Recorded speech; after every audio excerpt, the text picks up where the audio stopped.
La máscara de la muerte roja, 1842. Edgar Allan Poe. Traductor Carmen Torres Calderón. Dirección y responsabilidad del proyecto Fundación El Libro Total. Audiolectura Audra Studios.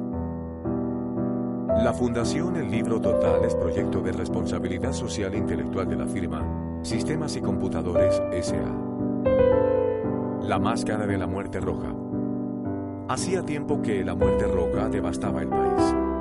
Nunca hubo peste tan mortífera ni tan horrible. La sangre era su emblema y su sello, el rojo horror de la sangre.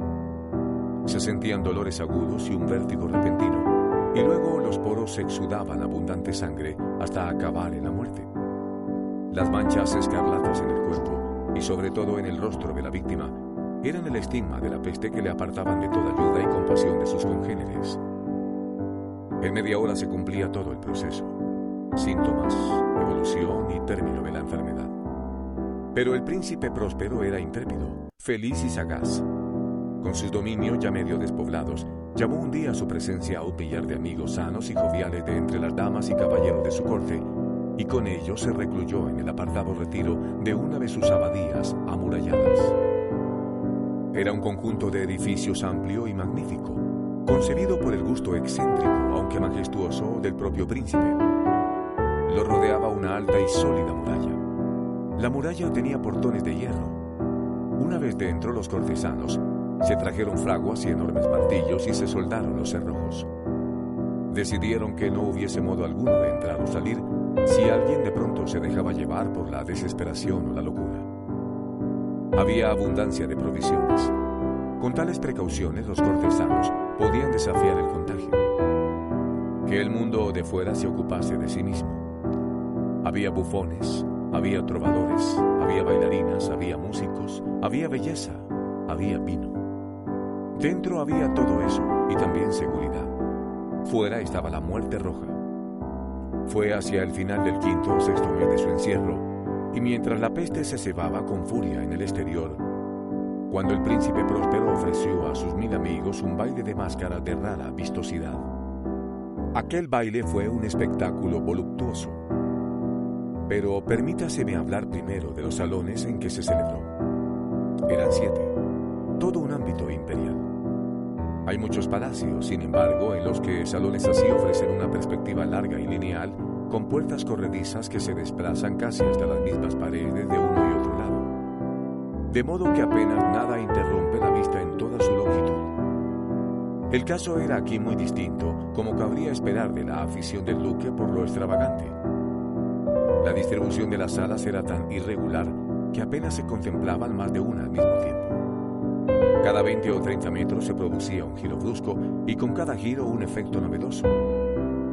A derecha e izquierda, en medio de la pared, una ventana gótica alta y estrecha se asomaba a un corredor cerrado que enmarcaba las sinuosidades del conjunto con vidrieras cuyos colores variaban de acuerdo con los tonos dominantes en la decoración del salón al que se abrían.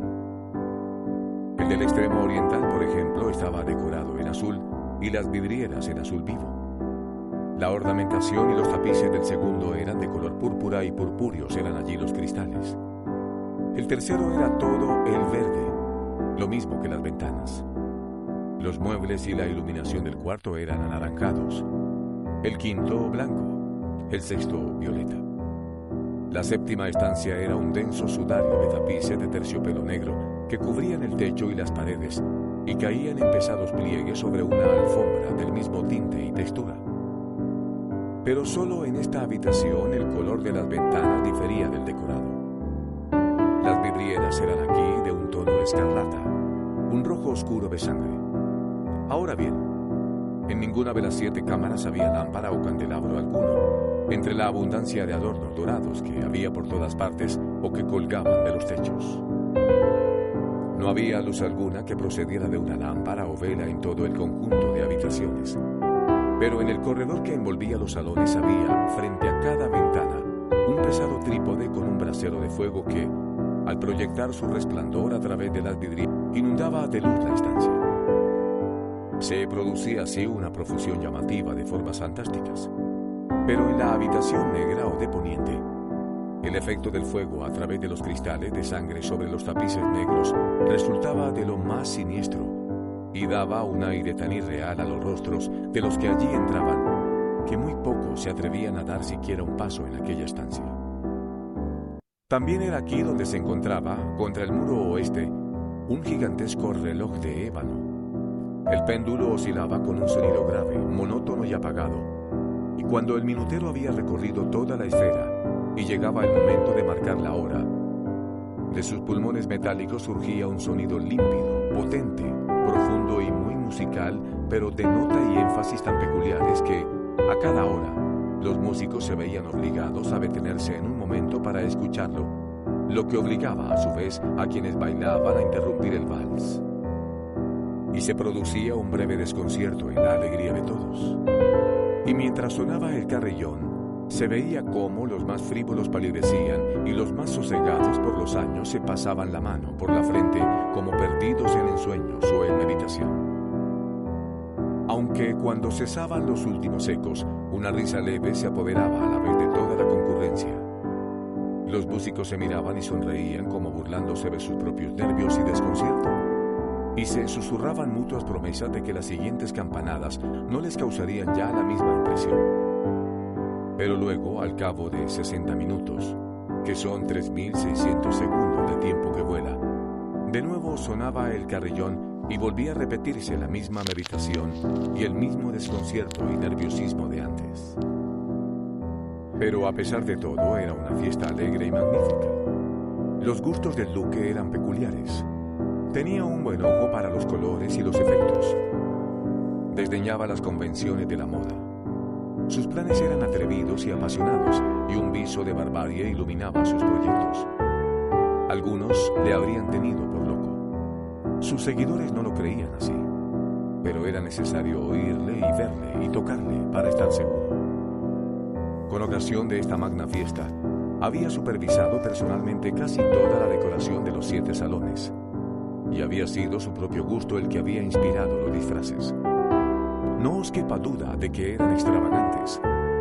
Abundaba la ostentación y el brillo, lo ilusorio y lo picante, mucho de lo que después se ha visto en Hernani. Había figuras arabescas con miembros y atuendos grotescos. Había fantasías delirantes como solo los locos imaginan. Había mucha belleza, mucha voluptuosidad, mucho de estrafalario, algo de terrible y no poco de lo que podría haber ofendido. De hecho, por las 7 estancias se paseaba majestuosamente una muchedumbre de sueños, y estos, los sueños, se revolvían por las habitaciones, tiñéndose del color de cada una y haciendo que la música desenfrenada de la orquesta pareciera el eco de sus pasos.